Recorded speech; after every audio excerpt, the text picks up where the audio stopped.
Hello, good morning. तो कैसे हो आप लोग?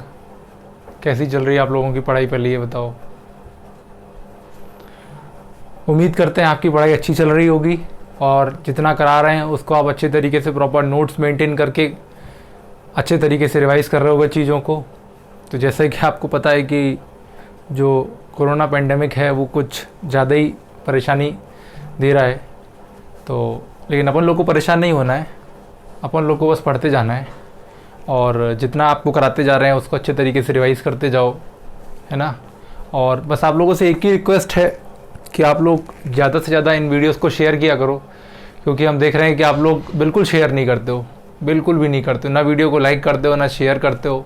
तो यार ऐसा मत करो, वीडियो को ज़्यादा से ज़्यादा अपने दोस्तों के साथ शेयर करो, अपने फेसबुक, व्हाट्सएप, जितने भी ग्रुप बने हैं उनमें बताओ कि अपने इस चैनल पर फ्री ऑफ कॉस्ट सारा का सारा एजुकेशन प्रोवाइड हो रहा है, प्रॉपर लेक्चर्स अपलोड हो रहे हैं, क्वालिटी कंटेंट प्रोवाइड हो रहा है। तो बस आप लोग वीडियोस को शेयर किया करो और कुछ नहीं चाहिए आपसे, ठीक है। केवल आपसे एक ही चीज़ मांग रहे हैं, आज नहीं कल भी एक ही चीज़ मांगेंगे, केवल आप इन वीडियोस को शेयर करो बस, इसके अलावा कुछ नहीं। तो चलो आज जो हम क्वेश्चन देख रहे हैं, ट्रिग्नोमेट्रिक रेशियो पढ़ रहे थे अपन, और अपन ने कुछ क्वेश्चंस प्रीवियस क्लासेस तक ट्राई किए थे। आज जो हम अच्छे 4 क्वेश्चन आपके लिए लेके आए हैं, जिनके थ्रू आपकी जो चैप्टर पे कमांड होगी वो और बेटर होगी और आप अच्छी तरीके से चीज़ों को समझ पा रहे होगे, कॉम्प्रिहेंड अच्छे तरीके से कर पा रहे होगे। और ये जितने मैंने क्वेश्चन लिखे हैं ये आपके बोर्ड एग्जाम के लिए बहुत ज़्यादा इंपॉर्टेंट है। इसमें से डेफिनेटली एक ना एक क्वेश्चन आपको इस पैटर्न का देखने को मिलेगा बोर्ड एग्जाम में, ठीक है। तो कैसे इन क्वेश्चंस को अटेम्प्ट करना है, किस तरीके से हम अप्रोच लेके जाएंगे, वो चीज़ों को देखते हैं। तो सबसे पहले एक चीज़ देखो, जब भी हमको वर्ड प्रॉब्लम मिलती है, जैसे कि मैंने यहाँ पे आपको पहला दूसरा तीसरा क्वेश्चन जो है वो वर्ड प्रॉब्लम के रूप में लिया है। तो जब भी कभी आपको वर्ड प्रॉब्लम मिलते हैं तो हमेशा याद रखना, सबसे पहले उस वर्ड प्रॉब्लम से डेटा कॉम्प्रिहेंड करना सीखो।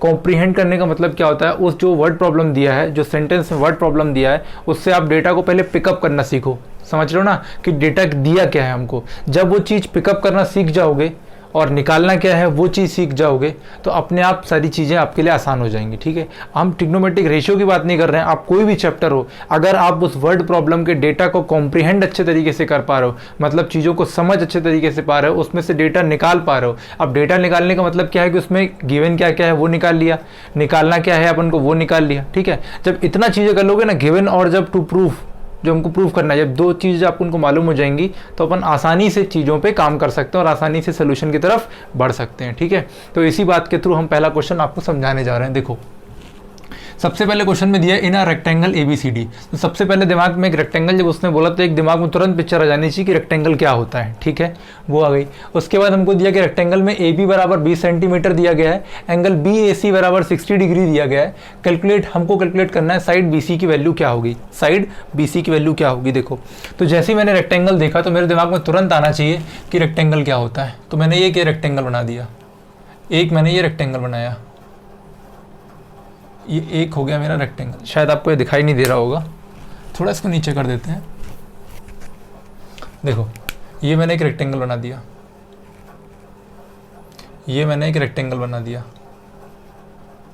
इसको नेमिंग दे देते हैं ABCD, ABC और ये D। ये ABCD रेक्टेंगल हो गया। अब हमको एक चीज़ मालूम होना चाहिए कि रेक्टेंगल के सारे एंगल एक दूसरे पे 90 डिग्री होते हैं, मतलब कि दो साइड के बीच का एंगल कितना बनता है, हमेशा और हमेशा 90 डिग्री, ठीक है। ये हमको मालूम होना चाहिए। और साथ में रेक्टेंगल की एक प्रॉपर्टी और होती है कि इसके जो डायगोनल होते हैं वो एक दूसरे को 90 डिग्री पे काटते हैं। मतलब जैसे एक डायगोनल ये हो गई, मान लेते हैं एक डायगोनल ये वाली हो गई, तो जब ये डायगोनल इस तरीके से काट रहे होंगे तो जो ये वाला एंगल बन रहा होगा ना, यहाँ से लेकर के इस वाले पाम तक, मतलब जो ये वाला बीच का जो एंगल है, ये वाला, ये कितना बन रहा होगा, 90 डिग्री। सिमिलरली नीचे वाला एंगल भी कितना बन रहा होगा, 90 डिग्री का। और जो ये वाला एंगल ये भी कितने का बनेगा, 90 डिग्री का। और ये वाला भी कितना बनेगा, 90 डिग्री का। ये चीज़ें अपन को याद रखनी है, ठीक है। खैर देखो अभी हमें क्या दिया है, हमको दिया कि AB बराबर कितना दिया गया है, 20 सेंटीमीटर। तो AB मैंने नोट कर दिया 20 सेंटीमीटर, ठीक है। एंगल BAC कितना दिया गया, 60 डिग्री। तो देखो BAC मतलब मुझे ये दिया एंगल, ठीक है, मतलब मुझे ये वाला एंगल कितना दिया गया, 60 डिग्री का, ठीक है। अब मुझे निकालना क्या है, साइड BC की वैल्यू। तो इसको मान लेते हैं हम, ये BC निकालनी है हमको, ठीक है। इसको x सपोज कर लेते हैं, तो मुझे ये निकालना है, ठीक है। तो मैंने पहले गिवन लिखा यहाँ पे, सबसे पहले लिखो गिवन क्या है मेरे पास, गिवन है मेरे पास कि AB बराबर क्या दिया गया है, 20 सेंटीमीटर, ठीक है। और मुझे क्या गिवन है, एंगल बी ए सी कितना दिया गया, 60 डिग्री गिवन है। फिर लिखेंगे टू फाइंड मतलब मुझे निकालना क्या है, तो मुझे निकालना है बी सी की वैल्यू क्या होगी, साइड बी सी की वैल्यू क्या होगी। ठीक है, साइड बी सी की वैल्यू क्या होगी। अब देखो, अब हमको यहाँ पे दिख रहा है कि ये एक राइट एंगल ट्रायंगल है, क्योंकि बी पे 90 डिग्री होता है। ठीक है, हमको मालूम है कि रेक्टेंगल के चारों एंगल 90 डिग्री के होते हैं। तो जब ये 90 डिग्री हो गया, ये 60 डिग्री गिवन है, तो ये एक राइट एंगल ट्रायंगल हो गया। अब इस राइट एंगल ट्रायंगल में मुझे क्या मालूम है, मुझे मालूम है बेस की वैल्यू। ठीक है, मुझे बेस मालूम है कितना है, 20 यूनिट्स। मुझे इस परपेंडिकुलर की वैल्यू निकालनी है। ठीक है, तो अब देखो, अब यहाँ पे क्या क्या, अब यहाँ लिखोगे सोल्यूशन, ठीक है। अब देखो मैं क्या क्या अप्रोच कर सकता था। पहला तो मैं ये कर सकता था कि यहाँ पे मैं क्या लगा दूँ, tan of 60 degree, tan 60 degree लगा दूँ। या फिर क्या लगा दूँ मैं लगा दूँ यहाँ पे sin 60 डिग्री, या लगा सकता था मैं cos 60 डिग्री। अभी इनिशियल लेवल पे तो आपको केवल यही चीज़ें ध्यान आ रही होंगी। ठीक है, तो देखो अगर मैं अब इनमें से क्या लगाऊं, पहले मुझे वो देखना चाहिए। तो देखो इसमें से कौन सा ट्रिग्नोमेट्रिक रेशियो फिट होगा। देखो फिट तो एक्चुअली सारे हो जाएंगे, बट किससे आपका जल्दी सोल्यूशन निकलेगा, क्योंकि देखो हमको क्या गिवन है, ये 60 डिग्री एंगल है, इसके सामने वाली साइड क्या होती है, परपेंडिकुलर, ये साइड बेस, और 90 के सामने वाली हाइपोटेनस, ये तो हमको मालूम है। मतलब कि ये हो गई हाइपोटेनस, ठीक है, ये हो गई बेस, और ये क्या होगी, परपेंडिकुलर। तो हमको ये चीज़ें तो मालूम है। ठीक है, अब देखो इसमें मुझे क्या निकालना है, मुझे परपेंडिकुलर की वैल्यू निकालनी है। तो मैं किसका फॉर्मूला लगाऊं, अगर देखो मैं कॉस का फॉर्मूला लगाता हूं, तो कॉस का मेरे पास फॉर्मूला होता है बेस अपॉन, कॉस का फॉर्मूला मेरे पास होता है बेस अपॉन हाइपोटेनस। तो ध्यान से देखो, मुझे बेस तो मालूम है, लेकिन मुझे हाइपोटेनस नहीं मालूम है, तो मुझे हाइपोटेनस निकालना पड़ेगा। अगर मैं साइन लगाता हूँ, साइन क्या होता है, परपेंडिकुलर अपॉन हाइपोटेनस। तो यहाँ पर मुझे परपेंडिकुलर भी नहीं पता है, देखो परपेंडिकुलर की वैल्यू भी नहीं पता है, और हाइपोटेनस की वैल्यू भी नहीं पता है, तो मुझे यहाँ पे दोनों चीज़ें निकालनी पड़ेंगी। अभी इसको नहीं ले सकते। अब अगर tan वाले फॉर्मूले पे आते हो, तो tan थीटा क्या होता है, परपेंडिकुलर अपॉन बेस होता है, परपेंडिकुलर अपॉन बेस होता है। तो यहाँ से मुझे मालूम है कि tan 60 की वैल्यू तो मुझे मालूम होती है क्या होती है, परपेंडिकुलर की वैल्यू मुझे नहीं मालूम है, बेस की वैल्यू मुझे मालूम है। तो इस वाली इक्वेशन में मुझे एक इसकी वैल्यू मालूम है, एक इसकी मालूम है, परपेंडिकुलर की मैं निकाल सकता हूँ। निकाल आप आंसर इससे भी सकते हो, बट इससे दिक्कत क्या आ जाएगी, पहले इससे आपको हाइपोटेनस निकालना पड़ेगा। हाइपोटेनस निकालने के बाद फिर आपको क्या लगाना पड़ेगा, पाइथागोरस थ्योरम लगानी पड़ेगी, और पाइथागोरस थ्योरम के बाद आप निकाल पाओगे परपेंडिकुलर। तो पहले हम फटाक से इसी अप्रोच को लेके चलते हैं आगे। देखो इसी अप्रोच को लेके चलते हैं, फिर आप लिखोगे यहाँ पे, तो आप ये समझ में आ गया आपको किस तरीके से अप्रोच जाओगे। ठीक है, अब देखो, अब मैं लिखता हूँ, यहाँ पे लिखोगे सिंस वी नो दैट, हमको मालूम है कि tan ऑफ थीटा क्या होता है, हमको मालूम है tan थीटा होता है परपेंडिकुलर अपॉन बेस। ठीक है, तो यहाँ पे tan थीटा कितना हो जाएगा, एंड वी हैव थीटा बराबर कितना हमको दिया गया, 60 डिग्री। ठीक है, तो tan ऑफ 60 डिग्री लगाओ यहाँ पे, तो tan ऑफ 60 डिग्री कितना हो जाएगा, tan 60 होगा BC मतलब परपेंडिकुलर अपॉन बेस कितना हो जाएगा AB। ठीक है, BC की वैल्यू कितनी गिवन है हमको, x मान लो, AB की वैल्यू कितनी है, 20 यूनिट्स है। यहाँ कितना हो जाएगा, tan 60 कितना होता है, √3। तो ये इसको क्या करोगे, क्रॉस मल्टीप्लाई करोगे, इसके नीचे कुछ नहीं तो 1 होता है, तो 1 को इससे मल्टीप्लाई करोगे और 20 को इससे, तो कितना हो जाएगा 20 √3 बराबर x। या x को ही क्या आपने माना था, x को ही क्या माना था, BC माना था। तो आपके पास साइड BC का वैल्यू कितना आ गया, 20 √3। दैट मीन्स साइड BC कितना आ गया, साइड BC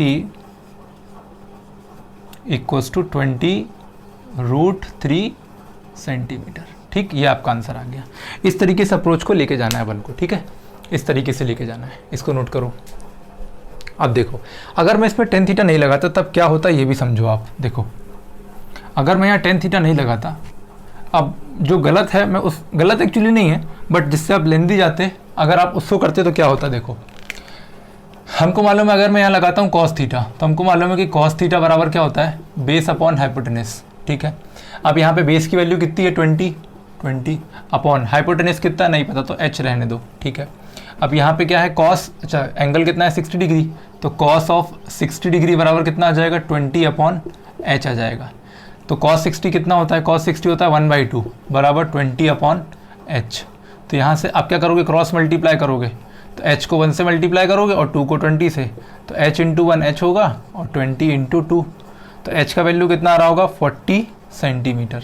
तो देखो h का वैल्यू 40 सेंटीमीटर आया, लेकिन मुझे क्या निकालना था, मुझे p निकालना था। फिर आप क्या करते, now apply Pythagoras theorem, now apply Pythagoras theorem.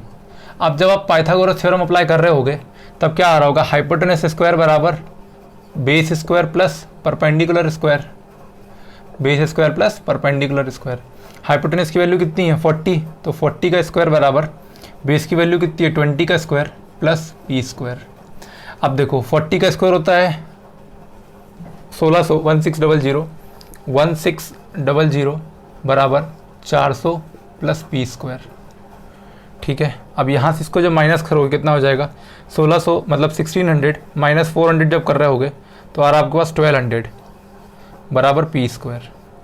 तो मैं इसका सोल्यूशन यहाँ कर देता हूँ। तो आपके पास पी स्क्वायर इक्वल्स टू कितना आ गया, 1200 को लिख सकते हो 100 इंटू 12। फिर जब स्क्वायर रूट ले रहे होगे तो p बराबर अंडर रूट के अंदर 100 इंटू 4, इसको लिख सकते हो 4 इंटू 3। अब देखो 100 का 10 बाहर आएगा, 4 का 2 बाहर आएगा, अंदर बचेगा √3। तो p का वैल्यू कितना आ रहा होगा यहाँ से 10 इंटू 220 √3। अगर दिखाई नहीं दे रहा तो मैं बोल भी रहा हूँ, ठीक है। तो 20 √3 देखो यहाँ से भी आंसर आ गया। आंसर देखो दोनों तरीके से आएगा, ऐसा परेशान होने की बात नहीं। आंसर तो कॉस से भी आता, कॉस से तो खैर आ ही गया अपना, साइन से भी आता, कोसेक से भी आता, सेक से भी आता, कॉट से भी आता। बट हमको क्या होता है ना, हमको वो अप्रोच लेके जाना है जिससे हमारा सोल्यूशन आसानी से आ जाए। हमको टिपिकल की तरफ नहीं लेके जाना, हमको ईजी की तरफ लेके जाना है। तो ईजी मुझे थोड़ा सा 2-5 सेकंड का पॉज दे करके सोल्यूशन क्वेश्चन को अटेम्प्ट करने के पहले मुझे इस क्वेश्चन को समझना पड़ेगा कि क्वेश्चन में कौन सा ट्रिग्नोमेट्रिक रेशियो लगाऊं जिससे मेरा आंसर आ जाए। ठीक है, तो देखो अगर आप 10 लगा रहे थे तो कितना आसानी से आंसर आ गया था। बट अगर आप यहाँ पे कॉस लगा रहे थे तो आपको हाइपोटेनस की वैल्यू निकालनी पड़ी, फिर हाइपोटेनस के बाद पाइथागोरस थ्योरम लगा के आपको परपेंडिकुलर की वैल्यू निकालनी पड़ी। तो यही थोड़ा सा लेंदी पड़ जाता है। तो इन्हीं चीज़ों को हमको थोड़ा सा ध्यान देना है। ठीक है, अब देखो अगला क्वेश्चन, बहुत स्लोली आपको समझाया ये वाला क्वेश्चन। अब देखो अगला,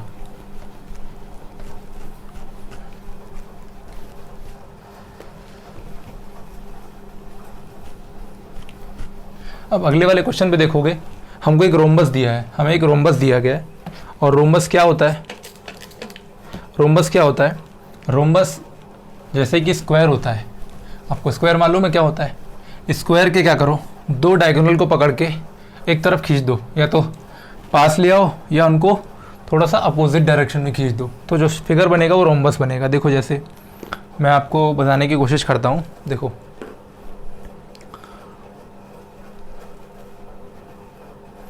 देखो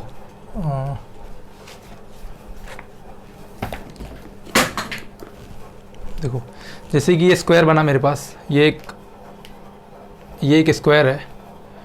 देखो रुको, आपको मैं एक्सप्लेन करता हूँ।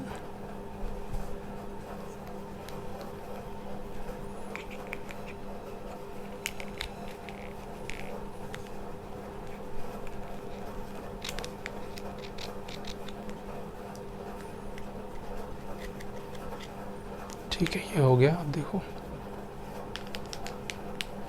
देखो ये मेरे पास एक स्क्वायर हो गया, ये मेरे पास एक स्क्वायर हो गया। ठीक, अब रोम्बस क्या होता है ना, देखो ये अपने पास एक स्क्वायर हो गया। अब रोम्बस क्या होता है, आप या तो इस डायगोनल को पकड़ के ऐसा पीछे खींच दो, ऐसा खींच दो। ठीक है, तो अब क्या हो रहा होगा, आप देख रहे होगे। देखो अभी क्या है, ये स्क्वायर है। अच्छा, स्क्वायर की थोड़ा सा कॉम्प्रोमाइज़ कर लो भाई। देखो ये अपने पास स्क्वायर है। ठीक है, अब देखो स्क्वायर में क्या होता है, ये साइड, ये साइड, ये साइड और ये साइड, सारी साइड क्या होती है, बराबर होती है। अच्छा, और इनकी डायगोनल की जो लेंथ होती है ये डायगोनल कहलाती है। तो ये डायगोनल और ये डायगोनल की लेंथ क्या होती है, बराबर होती है। ठीक है, तो स्क्वायर में होता है। अब रोम्बस क्या बनता है ना, अगर इन डायगोनल को या तो इस डायगोनल से पकड़ के इसको इस तरीके से खींच दो। ठीक है, तब आप देख रहे हो कि क्या हो रहा होगा कि अपोजिट वाली साइड तो बराबर रह रही है, अपोजिट वाली साइड तो बराबर रह रही है। बट देखो ये वाली डायगोनल क्या हो गई, पास पास आ गई है, और ये वाली डायगोनल क्या हो गई, दूर हो गई है। अगर आप इसको वापस ऐसे एक्सटेंड करोगे तो क्या हो रहा होगा, देखो दोनों डायगोनल अभी जो है, दोनों डायगोनल बराबर लेंथ पे हैं। ठीक है, ये क्या है, बराबर लेंथ पे हैं। बट इसको अगर आप इस तरीके से खींच दोगे तो क्या होगा, ये वाली डायगोनल देख लो कि शॉर्ट हो रही है, ये वाली डायगोनल क्या हो रही है, लॉन्ग हो रही है। तो यही रोम्बस होता है। ठीक है, यही रोम्बस होता है। अब देखो फटाफट इस सोल्यूशन की तरफ आओ। देखो अब इस सोल्यूशन में क्या है, रोम्बस दिया गया हमको, तो मैंने एक पहले फटाक से एक रोम्बस बनाया। ठीक है, तो क्या बना, एक रोम्बस बना दिया, एक रोम्बस बना दिया, ये हो गया मेरे पास एक रोम्बस, ये हो गया एक रोम्बस। ठीक है, इसको नाम मैंने दे दिया ए बी सी डी। अब एक बात याद रखना, इनके जो डायगोनल होते हैं ना वो एक दूसरे को 90 डिग्री पे काटते हैं। 90 डिग्री पे काटने का मतलब क्या होता है, ये जो एंगल बनता है ये 90 डिग्री का बनता है, तो इस चीज़ को याद रखना। बाकी जब हम ज्योमेट्री पढ़ेंगे तो बता रहे होंगे, बट फिलहाल याद रखो ये कितने डिग्री का होता है, 90 डिग्री का होता है ईच। आप देखो मैं क्या गिवन है, अच्छा मैंने कहा ये तो स्क्वायर का ही एक रूप होता है, तो साइड तो सबकी बराबर ही बराबर होने वाली है, तो साइड तो सभी की सभी क्या है, बराबर हैं, 20 सेंटीमीटर 20 सेंटीमीटर जो मुझे गिवन था। अब टू एंगल क्या है, अब इन्होंने क्या दिया गया हैज़ टू एंगल कितने हैं, 60 डिग्री ईच, तो दो एंगल जो है वो मुझे 60 डिग्री के दिए हैं। तो मैं मान लेता हूँ ये वाला एंगल कितना है, 60 डिग्री, इसको मान लेता हूँ मैं 60 डिग्री, और उसके बाद क्या करता हूँ मैं, ये तो 90 डिग्री है, ये 90 डिग्री है, इसको मैंने मान लिया 60 डिग्री।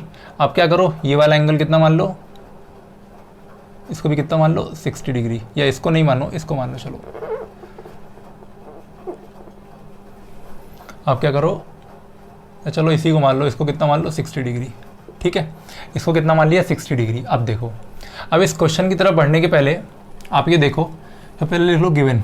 गिवन क्या है मुझे, देखो मुझे गिवन है साइड कितना दिया है मुझे, साइड इक्वल्स टू दिया गया 20 सेंटीमीटर। एंगल क्या दिया है मुझे, एंगल दिया है मुझे 60 डिग्री। ठीक, मुझे फाइंड क्या करना है, टू फाइंड मुझे फाइंड क्या करनी है, लेंथ ऑफ डायगोनल। डायगोनल की लेंथ मतलब क्या फाइंड करना है मुझे, ए सी एंड बी डी मुझे फाइंड करना है। ठीक है, ये मुझे फाइंड करना है। तो मैंने लिखा सोल्यूशन, मैं सोल्यूशन की तरफ बढ़ा, तो मैंने क्या देखा, पहले मैंने इस पॉइंट को क्या नाम दे दिया, मैंने ओ, ये पॉइंट को नाम क्या मैंने दे दिया, ओ। ठीक है, अब देखो, अब ये जो ओ सी बी है, जो ओ सी बी है, ये क्या है, एक राइट एंगल ट्राइंगल है। ओ सी बी क्या है, एक राइट एंगल ट्राइंगल है। तो लिखा मैंने in triangle O C B, यहाँ पे एंगल ओ कितना है, 90 डिग्री है। ठीक है, एंगल ओ कितना है, 90 डिग्री है। ठीक है, बी सी कितना है, 20 सेंटीमीटर्स है। तो यहाँ से अगर मैं साइन थीटा लगाता हूँ, अगर मैंने लगाया साइन थीटा, तो साइन थीटा क्या होता है, परपेंडिकुलर अपॉन हाइपोटेनस। परपेंडिकुलर की वैल्यू कितनी है, ये लिखोगे आप ओ सी लिखोगे, परपेंडिकुलर अपॉन हाइपोटेनस कितने लिखोगे आप, ये हाइपोटेनस है, कितनी लिखोगे, 20। ठीक है, और ये एंगल है कितना, तो आप लिखोगे साइन ऑफ 60 डिग्री बराबर लिखोगे ओ सी अपॉन 20, और साइन 60 कितना होता है, √3/2 बराबर कितना लिखोगे, ओ सी अपॉन 20। तो क्रॉस मल्टीप्लाई करोगे, 20 को यहाँ मल्टीप्लाई कर दो, कितना हो जाएगा, ये हो जाएगा आपके पास √3 × 20 डिवाइडेड बाई 2, तो 2 10 20, ये बराबर आ रहा होगा ओ सी के। तो यहाँ से मेरे पास ओ सी की वैल्यू कितनी आ गई, 10√3, ये मेरे पास आ गई ओ सी की वैल्यू, मतलब ये वैल्यू आ गई। फिर मुझे अगर ये वाली डायगोनल चाहिए, तो मुझे मालूम है कि जो आधा पार्ट, ये एक्चुअली क्या होता है, मिड पॉइंट होता है, तो इसको अगर डबल कर दूंगा मैं तो ए सी आ जाएगा। तो दिस इम्प्लाइज ए सी बराबर क्या हो जाएगा, ए सी बराबर होगा ट्वाइस ऑफ ओ सी। ठीक है, तो ए सी कितना आ जाएगा, 2 टाइम्स ओ सी की वैल्यू कितनी है, 10√3, तो ए सी बराबर आ जाएगा 20√3। तो मेरे पास एक डायगोनल ए सी की वैल्यू कितनी आ गई, 20√3। अब मुझे निकालना है दूसरी डायगोनल की लेंथ, तो मैं क्या करता हूँ, ये वाला ट्राइंगल देखता हूँ, in triangle A B O, मैं यहाँ देखता हूँ इन ट्राइंगल, यहाँ करते हैं इसको, in triangle A B O, इस वाले पे जाते हैं। यहाँ पे अगर मैं साइन 60 कॉस 60 लगाओ, यहाँ पे क्यों बताता हूँ अभी, देखो कॉस 60 अगर लगाते हो तो कॉस थीटा क्या होता है, बेस अपॉन हाइपोटेनस। तो क्या हो जाएगा, बेस मतलब कितना हो जाएगा, ओ बी अपॉन हाइपोटेनस कितना हो जाएगा, ए बी। ठीक है, cos 60 कितना होता है, 1/2 होता है, बराबर कितना हो जाएगा, ए बी। ओ बी की वैल्यू तो नहीं पता है, तो ओ बी रहने दो, ए बी की वैल्यू 20 है, क्रॉस मल्टीप्लाई करोगे जब, तो 20/2 बराबर आ जाएगा ओ बी की वैल्यू। तो ओ बी कितना आ जाएगा, 10 सेंटीमीटर। बट हमको मालूम है ओ बी 10 सेंटीमीटर, तो अगर बी डी निकालना है तो बी डी बराबर क्या होता है, या डी बी बराबर क्या होता है, ट्वाइस ऑफ ओ बी। तो कितना हो जाएगा, 2 × 10, तो हमारे पास जो बी डी की वैल्यू आ रही होगी वो आ रही होगी 20 सेंटीमीटर। अगर किसी को दिखाई नहीं दे रहा तो मैं यहाँ लिख देता हूँ, मेरे पास जो AC की वैल्यू आई है वो आई है 20√3, ये आई है 20√3 आई है, और जो BD की वैल्यू आई है वो आई है 20 सेंटीमीटर। ठीक है, ये मैंने निकाल लिया। अब देखो यहाँ पे कॉस ही क्यों लिया, इस चीज़ को थोड़ा समझो ध्यान से। यहाँ पे कॉस क्यों लिया, कॉस लेने का कारण था, देखो यहाँ पे जब मुझे यहाँ पे इसने 60-60 एंगल दिया था तो मुझे ये तो कंफर्म हो गया था कि एक में साइन लगेगा एक में कॉस। क्यों? क्योंकि यहाँ पे मुझे ये हाइपोटेनस की दी थी, यहाँ मुझे हाइपोटेनस दी थी, और जब हमको हाइपोटेनस मालूम हो तो हमारे पास दो ट्रिग्नोमेट्रिक रेशो, एक साइन का और एक कॉस का है। ठीक है, तो यहाँ से मैंने साइन को जब लगाया, मुझे मालूम था कि अगर मैं साइन को लगाऊंगा तो ये परपेंडिकुलर की लेंथ निकाल पा रहा हूँ। जब एक की लेंथ निकल आई तो मैं डबल कर दूंगा तो पूरी क्या जाएगी। ठीक है, तो मैंने वही किया, पहले मैंने साइन लगा दी। आप चाहो तो कॉस भी लगा सकते थे, अगर कॉस लगाते तो ये वाली वैल्यू आती, फिर डबल करते तो पूरी डायगोनल आती। तो मैंने फिर यहाँ पे साइन लगाया, जब साइन लगाया तो OC की वैल्यू आई, OC को डबल कर दिया तो AC आ गया, क्योंकि डायगोनल जो होते हैं 90 हाफ पे कट करते हैं, मतलब कि जितना पार्ट OC होगा उतना ही पार्ट AO होगा। ठीक है, तो यहाँ से मैंने क्या किया, यहाँ से मैंने OC निकाला और OC को डबल कर दिया तो AC आ गया, ये आपके पास AC आ गया। फिर जब आप BD निकालने जा रहे थे तो मैंने देखा ये भी 90 डिग्री होता है। फिर यहाँ से अगर मैं देखो साइन लगाता तो क्या होता, जब मैं साइन लगाता यहाँ से तो मुझे इसकी वैल्यू आती AO की, बट मुझे AO की नहीं चाहिए थी। क्यों? क्योंकि AO तो भाई साहब OC के बराबर ही है, तो मुझे AO नहीं चाहिए था। मुझे क्या चाहिए, मुझे अब ये वाली लेंथ चाहिए। तो ये वाली लेंथ निकालने के लिए अब देखो ये क्या है, 90 डिग्री है, 90 डिग्री के सामने वाली क्या होती है, हाइपोटेनस। ये 60 डिग्री है, 60 के सामने वाली क्या होती है, परपेंडिकुलर। तो ये परपेंडिकुलर, ये हाइपोटेनस, बची क्या, बेस। तो अगर मुझे ये वाली लेंथ निकालनी तो मैं cos थीटा लगाऊंगा, तो cos 60 जब लगाया तो बेस अपॉन हाइपोटेनस हुआ। यहाँ से मैंने AB की वैल्यू निकाली, और AB को जब डबल कर दिया तब क्या हो गया, BD हो गया, क्योंकि BD का हाफ ही जो है वो OB है। ठीक है, इस तरीके से मैंने इस क्वेश्चन को अप्रोच किया। अब चलो इसको नोट करो, अगला देखो, फिर ये हो गया। अब देखो देखो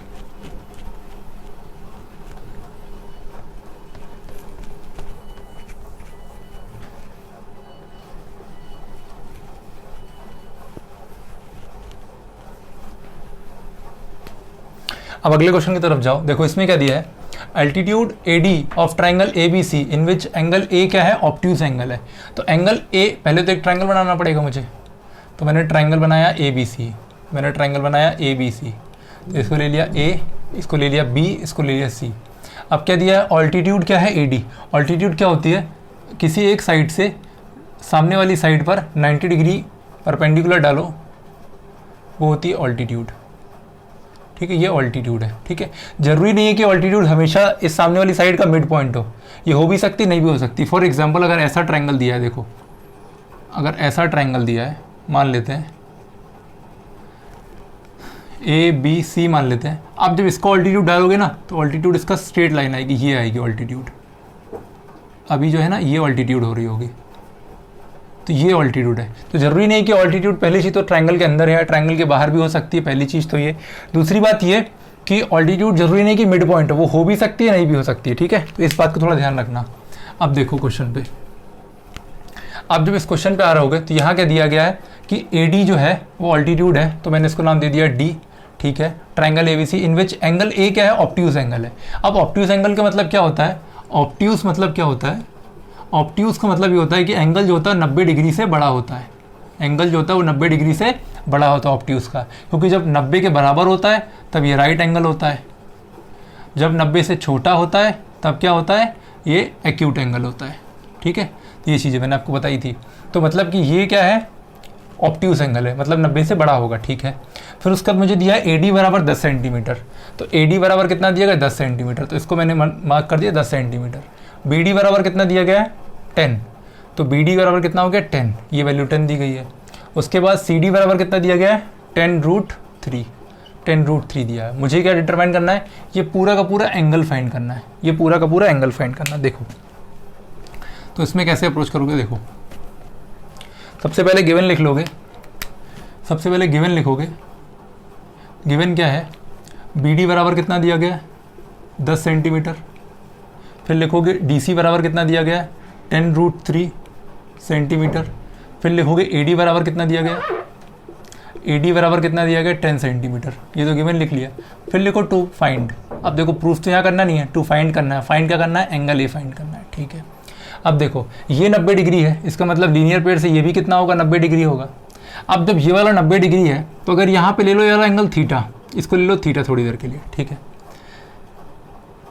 कि चलो इसको थीटा मत लो, इसको लो, देखो अब ये वाला एंगल को ले लो थीटा, इसको ले लो अल्फ़ा, ठीक है।